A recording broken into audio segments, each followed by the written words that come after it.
สองมีความหมายปองของใจเป็นหนึ่ง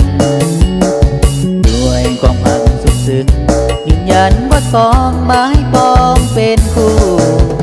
สัวชีวิตทั้งสองบางหวังเป็นทองแผ่นเดียวคงอยู่สัวชีวิตอดสู้จะอยู่ด้วยกันจนวันแก่เฒ่ายินดีที่มีงานมีว่าเพื่อนมิตรลงตาต่างก็มาทั้งนั้นมาห่วมใจกันสร้างฝันให้ท่านสุขสมคอยท่านทั้งสองจงของหาแค่ยืนยาวมันคอยท่านทั้งสองอย่าแปรผัน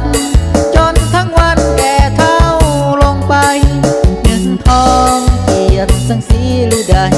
เมื่อนึกสิ่งใดให้สมปรารถนาถึงข้าขาดผิดมาอภัยให้กัน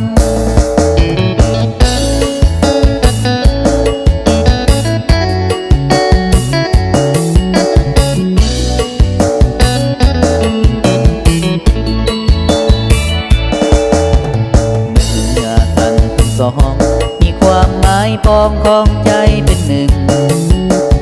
ด้วยความรักสุดซึ้งยืนยันว่าสองไม้ปองเป็นคู่สัวชีวิตทั้งสองมาห่วงเป็นทองแผ่นเดียวคงอยู่สัวชีวิตอดสู้จะอยู่ด้วยกันจนวันแก่เฒ่ายินดีที่มีงานมีว่าเพื่อนมิตรลุงตาต่างก็มาตั้งนานมาห่วมใจกันสร้างฝันให้ท่านสุขสมปล่อยท่านทั้งสองจงของหาแค่ยืนยาวมันปล่อยท่านทั้งสองอย่าแปรผันจนทั้งวันแก่เฒ่า